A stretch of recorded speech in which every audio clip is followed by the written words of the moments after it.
Well, welcome to the first edition of Insights from Innovators. I'm Colin Lambert, the founder and president of Lambert Creative Media. And my desire with these videos, every time we do them, as often as we can do them, really is to inspire you. It's to motivate you. It is to encourage you to move forward with the work and practice that you're engaged in. I'm hoping I can learn. I'm hoping you can learn. I'm hoping we can learn together from some amazing people in the areas of creative arts, innovation, leadership, engagement, all of those kind of things and more. But most conversations, we're not going to be focusing on their latest project, their latest book, their latest music piece. We're not going to be focusing on their latest leadership conference. Really, what we want to do is more behind the scenes. How does the process work? How do we engage with those processes? How do we grow? And what do we do when we're challenged along the way? We're going to talk about a lot of those different things. And I just want to encourage you to be a part of it. Great way to do that right off the bat is to subscribe to my new YouTube page. It is Lambert Creative Media, Lambert Creative Media. Subscribe to that. And when these things are going on, share them with people who you think it might help out or someone who might be interested in the topic we're talking about. So subscribe and share. And then if you have a chance, you can leave a comment, or you can also take a moment to like it as well. And we would appreciate that. I'm so grateful today to be able to start this inaugural broadcast with a friend of mine, a coworker for many years at Moody Radio. He is an award-winning author. He is host of a daily radio program, Chris Fabry Live. You hear his voice on Love Worth Finding, on Building Relationships with Dr. Gary Chapman, and so many other things. If I spent the time going through all of his credentials, our time would be over. So let me just welcome Chris Fabry from Chris Fabry Live and author to the program today. Chris, I really appreciate you being part of this initial broadcast. Great to be with you. I put on my brand new Carhartt shirt just for you, Colin. Thank you. I appreciate it. It is so great to have you. And there's a lot of things I want to talk about, but for you, I want to start with the author side. When did writing and storytelling become important to you? Was that something that came along when you were a child, or did that come along later in life? I thought about that this morning, and a memory slipped into my synapses, and it was probably third or fourth, or maybe it's fourth grade, when we would be given a vocabulary list, and we'd have to write down the word, and we'd have to give a little short definition, and then write a sentence. And what I observed was in the class, other kids would groan, "Oh no, vocabulary." To me, it was like falling off the turnip truck. Words my mother read to me. I had older brothers who introduced me to different vocabulary. Maybe they shouldn't, some words they shouldn't have. But when I would write the sentences with the words in them, I gravitated to telling a story with them, and here's the story of this, and using all of those words in there. And my teachers would say, now don't use all of your words in one sentence, spread them out into the paragraph. But I wanted to get to the story, they got in my way. So I think very early on, story was a part of my heart, my life. I can still remember sitting in my grandmother's house at the kitchen table, and my Uncle Pooch leaned over with his elbows on his knees, and I would say, "Hey, Uncle Pooch, tell the story about when you went hunting that night." And he would know exactly what I was talking about. I had heard the story 100 times before. I knew what the punchline was going to be, but it was new every time because it would be embellished, it would be longer, and what I learned was that a story had the opportunity to make you feel alive inside and to make you feel a part of what was going on. And I read To Kill a Mockingbird in probably the 8th grade, and that was the book that kind of turned the light on for me, that said, someday I want to do this for somebody else. I want to write a story that captures the reader like this one captured me. From those early days of enjoying language and writing, did you, as a young person, kind of start heading yourself toward that first book? I need to write my first book or my first poem or whatever. How did that first thing materialize in the world of writing? Well, I grew up in an area where there weren't a whole lot of writers. There weren't a whole lot of people that you could say, well, that's what this person does over here. So I just kind of fell in. I wrote poems, I wrote songs, I wrote Maggie the cow. Oh, this is the story of Maggie the cow who lived in the days of yore. Farmer Bob would feed her hay and sell her in the store. I can still bring this back from my teen years. But it wasn't until I came to Moody in Chicago and started doing Open Line, and Frank Peretti and Jeanette Oak and Bodie Taney and all these authors would come through. And this spark that was lit very early on kind of came back to me. And I would ask them, how do you send out a query letter? And I became friends with Jerry Jenkins. And it was like, this guy's written more books than the planet can hold. And Jerry came alongside me and said, hey, if you really want to do this, I can help you, but it'll hurt. And I didn't know what he meant at the time. I just said, yeah, bring it on. And then I sent him a story. And I remember the first one that he marked up, was marking up everything. He was doing it like an editor would. And I said, look, I don't need this thing to be published. I just want to know, is this any good? And I don't know if he said this or I intuited it, but what I came away from it was, I wouldn't be doing this if it wasn't any good. I wouldn't be spending the time with you if it wasn't any good. If it wasn't something that I see here in your writing. So that's when it all kind of, in my 30s, I started writing then seriously to write my first story. Yeah. The awards have come in recent years, I guess the last 8 to 10, 12 years, and you've won many of them, 5 Christie Awards, ECPA Christian Book Award, 2 Christianity Today Book Awards of Merit, probably more than that. But those have come later. In those early days, did you at any point feel like nobody's listening, nobody's responding, nothing's happening with these? And what was your thought about even moving forward? Well, the first books that I wrote and had published were kind of humor books, or they were nonfiction, slice of life type of thing. I wrote a book about our family with a lot of kids at the corner of mundane and grace. And the response, I sold them to the publisher, and some people bought them, evidently, but there was not the bestseller thing that came in. And then I started working with Jerry on Left Behind Kids, and those sold like hotcakes. But I told myself, I don't feel like a real writer because I'm writing somebody else's idea. I'm writing somebody else's story.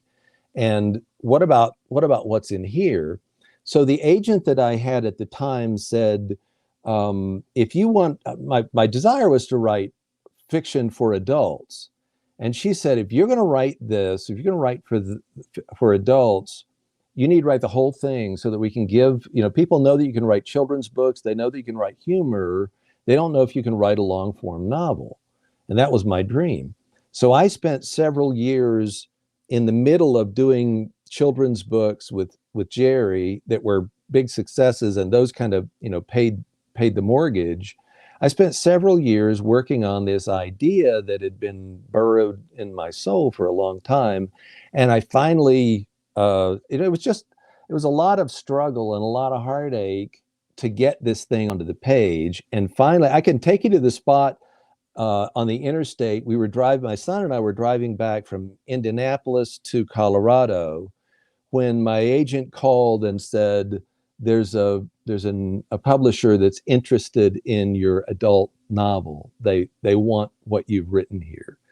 And at that point, I felt the validation of this is not just something I'm doing for myself. It's not, people are going to actually see this and they're actually going to read it. And that brings in a whole level of discomfort as well, because when you write fiction, there's a lot of stuff that's on the inside that's coming out on the page that can be interpreted a lot of different ways. So I got the validation for that in selling it. But I'll tell you, Colin, with I've written more than 80 books now. I have more than 80 books published. Every book that I write is another finger on the nerve of, do you have what it takes? Is anybody going to read this? Is this worth anything? Are you doing it for yourself and your own ego, or does this mean anything? And then you take this into the Christian world and you say, is God really calling you to this? And if he's calling you to this, why aren't you seeing the results that you want to see? And I read a book by Makoto Fujimura. I'll hold it up here, Art and Faith. I had him on my program last June, and went through it at the time. And then since then, I've been going through it even more deeply. And I see the value of letting go of the outcome, that art has a beauty and a reason for its existence in and of itself that can't be measured by how much you get paid for this thing, how many people are going to see it. Just like the pastor standing in the pulpit, how many people are in the congregation? Well, if there's only a few people, what in the world, is this for? Are you not going to give your best? Then no, you're going to preach what God has given you to preach. Aren't you glad that the people that, when Billy Graham was in the audience, that person preached passionately, even if were just a few people there. So I view the writing as an art form that I want to do as well as I possibly can. Colossians 3, whatever you do, work it out with all your heart, so that whatever God wants to do with it, he will do, increase it or not, or tell me, give a great email of somebody that says, this changed my life, or not. I can release that art and let it be what it is, because I have a God that's bigger than what the outcome that I want for it. And I'll tell you, as a radio guy, this, it's the same thing with on the radio. I don't know what's happening on the other side of the radio, but he does. Yeah. Would you say that the book that you just mentioned, The Art and Faith, was kind of that turning point? Or do you feel like at any point along the way with successes or failures, you said, I just need to do this regardless of whether it works or not? Well, I had an experience, I can't remember, I think it was about a year ago, where I had written probably 500 pages of a story, and I got to the end of it, and I thought it was a pretty good story, but there was something that was missing on the inside of it, and I couldn't figure out what it was. And I remember just outside on the concrete, just laying down, saying, I don't know how to fix this thing. I don't know what to do with this thing. I don't know how to make it into what I wanted to make it. And that's the thing about a book or a radio program or any kind of endeavor. You have in your mind what it's going to be, and then you get done with it and it's something else, and you feel disappointed because it wasn't what you had first envisioned by all of that. And everything that I've ever done has worked out that way. It's different than I thought it was going to be in some form or fashion.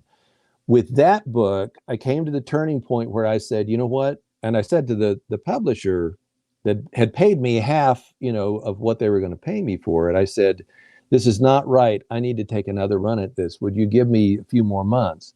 And it turned out to be 6 months or so after that I went back, I rewrote the whole thing.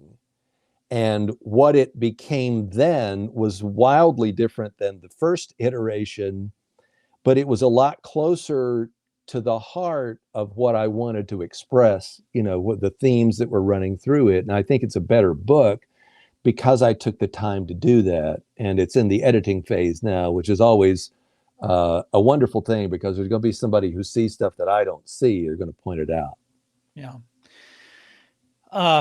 So many things I want to cover, so little time, as they say. I want to go back to the collaboration issue for a moment. You have done the kids' books from Left Behind with Jerry Jenkins and Tim LaHaye. You've also done the books for the Kendrick brothers for War Room and The Overcomer.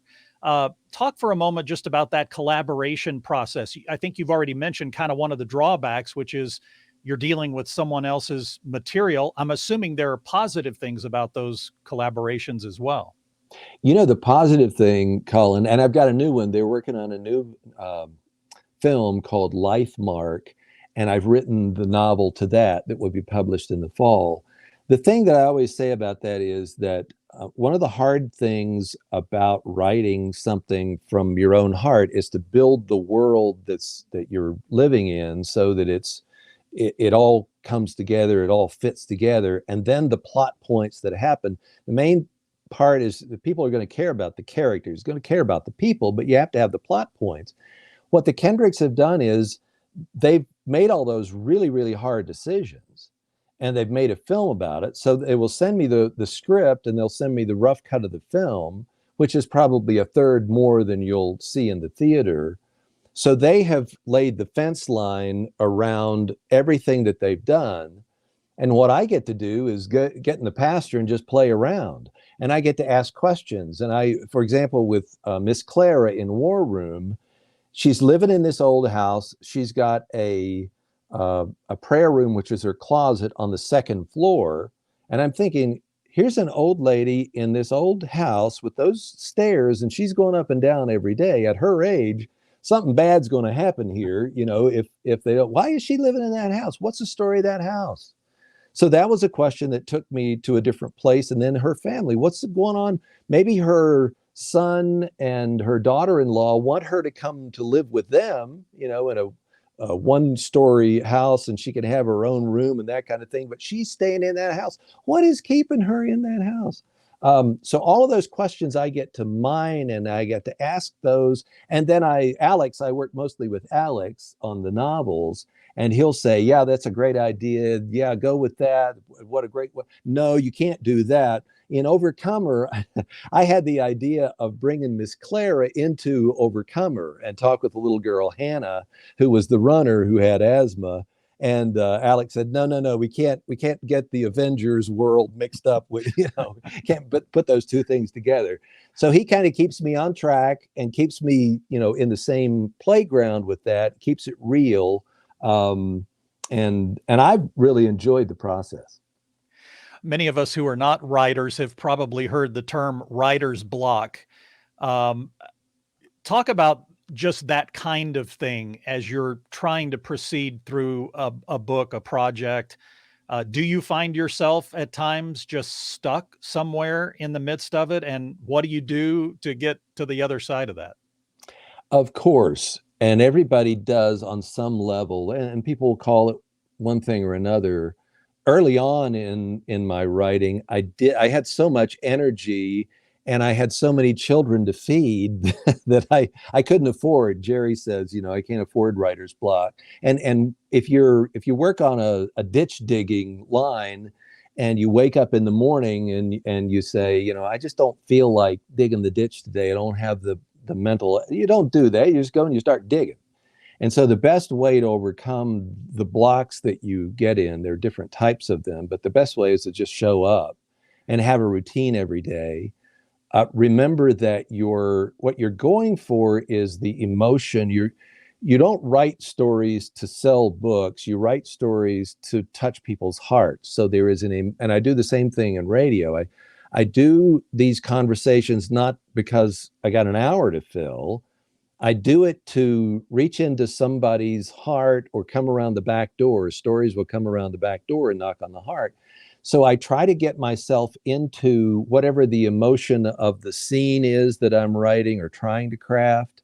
And that helps me. Sometimes I'll use music to do that. Film scores are really good for getting you in there. I have a picture of I wrote a novel about a coal mining community, and I've got a picture here of my father and his brother sitting on the front step in Omar, West Virginia, which was real close to where my grandfather worked as a coal miner and got out of there because of the life that was so hard. And he eventually died of black lung.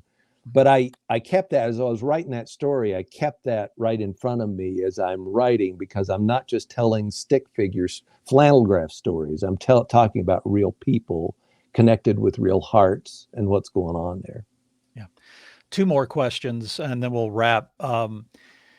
Success. I mean, you have seen success. You've seen awards and critical acclaim with your work. And, it's exciting that that's been part of your experience. How do you process that as a Christ follower, as somebody who knows that there's a purpose beyond just the words on the page? How do you handle that reflection of success that comes your way? I've I've never had the financial success that I've seen others have, where you can just go and write. My little company, like you have Lambert Creative, my company is Just Right Productions, WRITE. And that was my goal. That was my dream, that I could one day just write. And a friend of mine said, when the radio program, the Chris Fabry Live opportunity came up, I said, if I do this every day, I'm going to be it's going to be a ball and chain. I'm going to have to do that every day. And she said, yeah, but you will be connected to real people in real life every day, real flesh and blood people. And I can't tell you how many stories I've gotten from callers who have called in and who have told a story, and my mind just kind of runs with that. So I don't, when you come to success, I can't point to financial windfall that allows me to do this. So if that's success, I haven't reached it. Haven't won a Pulitzer, all these other prizes that you can win. But I've found that comparison is the greatest enemy to gratitude. And Michael Easley said that in a sermon not too long ago I saw online. And he's right. If I'm constantly comparing myself with others, there's always going to be somebody that's further down the road than I am and better than I am as a writer. There's always going to be somebody who's behind me, and I'm better than that other person. The question is, can I, in the grace of God, the mercy of God, the move of the Holy Spirit, can I tell the stories that God has given me to tell, uniquely tell from my own heart, that will move other people? And what I've come to, I'll just let you in on this. I used to be not ashamed, but I wanted to get out of West Virginia. A lot of my stories are set in the hills. And I used to, so I set one in a couple of them in Arizona, and I've gone other places, and in the Chicago area, and I keep coming back to the hills. And it's because that's what I grew up with. That's the rich, loamy, beautiful trees that, bloom in the spring, and the leaves fall in the wintertime in such glory. That's me. And so what I've seen success as just being who I am, to tell the stories that God has brought to me, and then let them go and let them be whatever they're going to be in somebody else's life. Mhm. Chris, it's just been great to catch up and get a little bit of background and hear a little bit about the writing process. Throughout the conversation today, you mentioned story, and I would love to have you back sometime in the future and just talk about story related to writing and story related to radio, that process of telling those stories and creating that world. I would love to just have a conversation about creating those worlds, how the process of doing that. So I hope you'll come back sometime in the future. We can talk more about story. I would really appreciate that. We'll do it. We'll do it. All right. I'll get a new Carhartt shirt for you, just for you, Colin. Chris Fabry, author and radio host, Chris Fabry Live, coming up 2 p.m. Central Time today on Moody Radio. That's moodyradio.org, chrisfabrylive.org, or you can visit the Moody Radio app. Again, 2 p.m. Central Time today across the world. It's Chris Fabry Live. Chris, appreciate you, my friend. Thank you so much for your time today. Thanks for the questions, Colin. So, number one in the can, I do want to share a couple of things. Each week, I'm hoping to share a couple of things with you as we go through this process. One is some quotes from people that have to do with innovation or creativity or engagement, other things like that. Also, from time to time, I'm going to be showing you some pictures, something that helps you visualize kind of what I'm talking about related to this. So, first, I want to share this. The quote for this week: we overestimate the risk of trying something new, but we underestimate the risk of standing still. We often overestimate the risk of trying something new, but boy, do we underestimate the risk of standing still.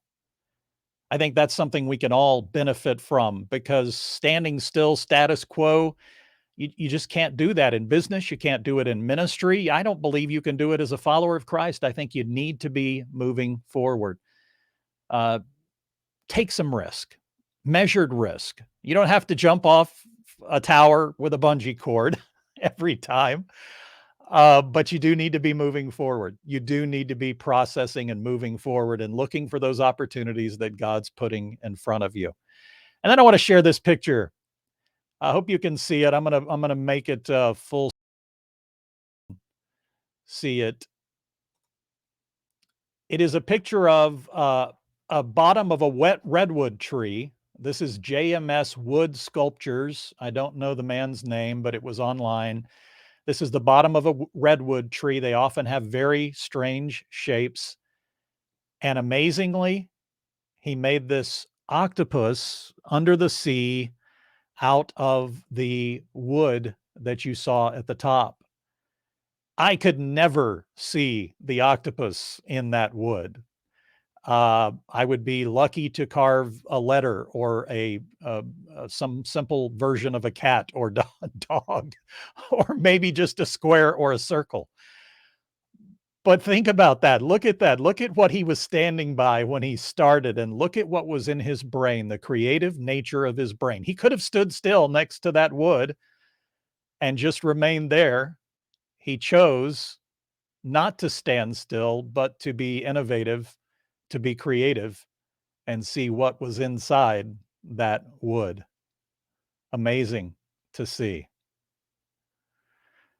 Well, I'm grateful for you being with me today. And again, every week or 2 weeks, as quickly as I can get guests together, I'll have them for you. You can find them on my Facebook page, on my business page, Lambert Creative Media. Best place to find all these is going to be my new YouTube channel, Lambert Creative Media. Please consider liking, subscribing, rating, but subscribing and sharing, the two biggest things you can do. Liking and subscribing are the keys. So I want to encourage you, if you can, if you will, please take the time to do that. So grateful to you for being here today. So grateful for your participation in the program and viewing. And again, please share your comments. And I'd love to hear from you. And again, subscribe and share the program with as many people as you can. My desire is just that we all grow in our creativity, our innovation, our engagement, our ability to lead a project. So many ways, hopefully, we'll be able to help each other in this collaboration process. I'm Colin Lambert with Lambert Creative Media. Thank you so much for being with us today.